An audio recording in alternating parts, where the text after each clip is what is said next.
आप सभी लोगों का मेरे YouTube चैनल पर बहुत बहुत स्वागत है।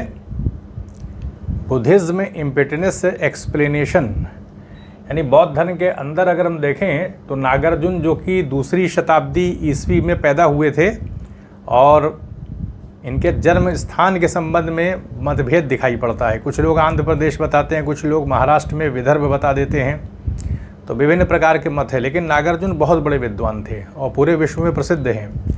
नागार्जुन जो अपना सिद्धांत वस्तु के बारे में देते हैं, यानी बताने का प्रयास करते हैं जो वस्तु है। मानी सी बात है कि शून्यवाद का सिद्धांत किसी न किसी पर ही तो लागू होगा, तो वो वस्तु पर लागू होता है। संसार की वस्तुओं के बारे में नागार्जुन जो कि बौद्ध दार्शनिक हैं वो बताते हैं कि वस्तुओं का जो स्वभाव होता है, वस्तुएं स्वभाव से शून्य होती हैं। स्व माने अपना होता है, भाव माने एक क्वालिटी की बात की जा रही है।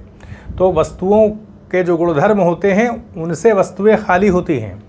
इसका अर्थ क्या है? अर्थ ये है कि जब शून्यवाद का सिद्धांत है, शून्यता ही वस्तुओं के मूल में है, हम कह सकते हैं वास्तविकता शून्यता में है, तो जो वस्तु हमको दिखाई पड़ रही है तो फिर उसका तो हमको जन्म भी दिखाई पड़ता है, वो वस्तु हमको नष्ट होती हुई भी दिखाई पड़ती है। तो कारण क्या है? कारण ये है कि नागार्जुन बताने का प्रयास करते हैं कि किसी भी वस्तु का जन्म नहीं होता है, बल्कि चीज़ें सापेक्ष होती हैं, एक दूसरे पर निर्भर होकर के ही आश्रित रहती हैं। आश्रित उत्पत्ति का सिद्धांत वो देते हैं, यानी कारण कार्य की श्रृंखला चल रही है जिसके आधार पर चीज़ों की हमको प्रतीति होती है।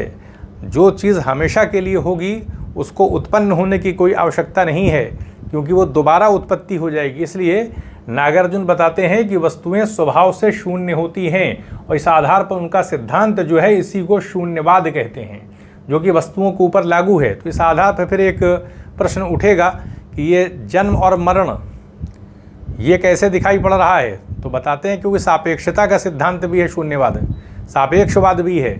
इसमें प्रतीत समुत्पाद के आधार पर अगर आप देखें तो प्रतीत माने अपेक्षा रख करके, समुत्पाद माने उत्पत्ति। तो अपेक्षा रख करके उत्पत्ति होती, यानी संसार के अंदर जो वस्तुएं हमको दिखाई पड़ रही हैं उनका अपना स्वतंत्र अस्तित्व नहीं है। और इस आधार पर अगर देखा जाए तो वस्तुओं का क्योंकि कोई जन्म नहीं होता है, क्योंकि नागार्जुन के हिसाब से अगर वस्तु होगी तो उसको पैदा होने की कोई आवश्यकता नहीं, उत्पन्न होने की कोई आवश्यकता नहीं है। तो समृद्धियों के आधार पर, समृद्धि हम कहते हैं कि हमें चीज़ें प्रतीत होती हैं, बस वहाँ होती नहीं है। जैसे रेगिस्तान में हम जल देखते हैं तो हमें वो समृद्धियों के आधार पर नज़र आता है, हम अपनी आँखों से वहाँ पर जल देखते हैं, लगता है कि वहाँ पर जल है, पानी है और लोग वहाँ पर जाने का प्रयास करते हैं। इसी प्रकार से हम रस्सी में सांप को देखते हैं, होता नहीं दिखता है, तो उसी को प्रतीति कहते हैं। और ये जो प्रतीति हो रही है, ये जो आभास हमको दिखाई पड़ रहा है, इस आभास के पीछे भी जन्म देने वाली कोई शक्ति है। यानी सापेक्षता का सिद्धांत इस समृद्धि के जगत में भी लागू है। जो व्यवहारिक रूप से संसार नागार्जुन बताते हैं, तो पारमार्थिक स्तर पर तो शून्यता की अपनी विचारधारा है, शून्यता ही है। लेकिन जब हम किसी वस्तु को टटोलने का प्रयास करते हैं तो देखते हैं कि वस्तुएं न तो सत्य हैं, हमेशा के लिए नष्ट हो जाती हैं, जन्म होता है, नाश होता है, और न हम उनको असत्य कह सकते हैं क्योंकि वस्तुओं की हमको प्रतीति भी हो रही है। तो इस आधार पर यह बताया जाता है कि जो चीज़ हमको नज़र आ रही है, दिखाई पड़ रही है, वो कोई तात्विक परिवर्तन नहीं है। कहने का अर्थ ये है कि स्वतंत्र रूप से वस्तु नहीं है, बल्कि हमको बस वो दिखाई पड़ती है, बुद्धि हमको वैसा दिखा देती है, और इसलिए ऐसा होता है कि शून्यता उसके पीछे कार्य करती है। प्रतीत समुत्पाद के आधार पर अगर आप देखेंगे तो चीज़ें जन्म लेती रहती हैं। लेकिन वास्तविकता क्या है नागार्जुन के शून्यवाद के अंतर्गत? वास्तविकता इतनी सिर्फ है कि जो वस्तु हम अपनी आँखों से देख रहे हैं उसे सत्य और असत्य की कोटि में नहीं रखा जा सकता। यानी जब हम देखेंगे, प्रयास करेंगे, टटोलेंगे, तो ना तो हम वस्तु को सत्य कह सकते हैं ना असत्य कह सकते हैं। एक हिसाब से शंकराचार्य की जो विचारधारा मिथ्या की, वही बात हमको दिखाई पड़ेगी। स्वभाव से शून्य वस्तुएं हो जाती हैं, पर निर्भरता का सिद्धांत है, क्योंकि जब हमको उत्पत्ति और विनाश की स्थिति दिखाई पड़ रही है और बताया जा रहा है कि जो चीज़ सत्य होगी वो कभी उत्पन्न नहीं हो सकती, जो चीज़ है उसको उत्पन्न होने की आवश्यकता क्या है, तो ऐसे में ये जो संसार हमको दिखाई पड़ रहा है, इसीलिए आप देखेंगे अविद्या से निर्मित है। आप महात्मा बुद्ध की विचारधारा भी देखेंगे तो अविद्या ही है, अज्ञान जिसको कहा गया है। तो ये बुद्धि जो है वो कहीं ना कहीं हमें कुछ का कुछ दिखाने का प्रयास करती है। सत्ता किसी चीज़ की है, दिखाती कुछ और है। वास्तविकता शून्यता में है, दिखाती हमको प्रतीति के आधार पर भाव रूप जगत को दिखा देती है, जबकि पीछे वो शून्यता की विचारधारा अगर हम टटोलेंगे तो शून्यता ही मिलेगी।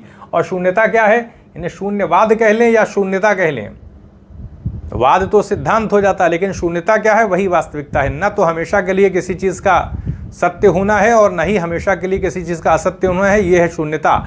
लेकिन अगर हम नागार्जुन की विचारधारा देखें तो शंकराचार्य से, उनके अद्वैतवाद से इसका विरोध हो जा रहा है, क्योंकि अद्वैतवाद के अंतर्गत ब्रह्म की हमेशा के लिए सत्ता होती है, सच्चिद आनंद स्वरूप है, तो हमेशा के लिए सत्ता ब्रह्म की स्वीकार करते हैं। उपनिषदों के अंतर्गत भी विचारधारा है।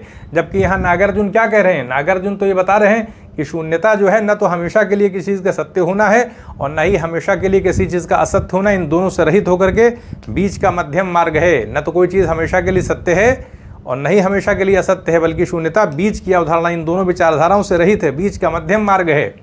इस आधार पर उपनिषदों की जो विचारधारा आत्मा परमात्मा की है, उसमें देखेंगे ब्रह्म की विचारधारा उससे मतभेद हो जा रहा है नागार्जुन, क्योंकि जो ब्रह्म है उसकी हमेशा से सत्ता है। तो इस आधार पर ही अंतर आ जा रहा था।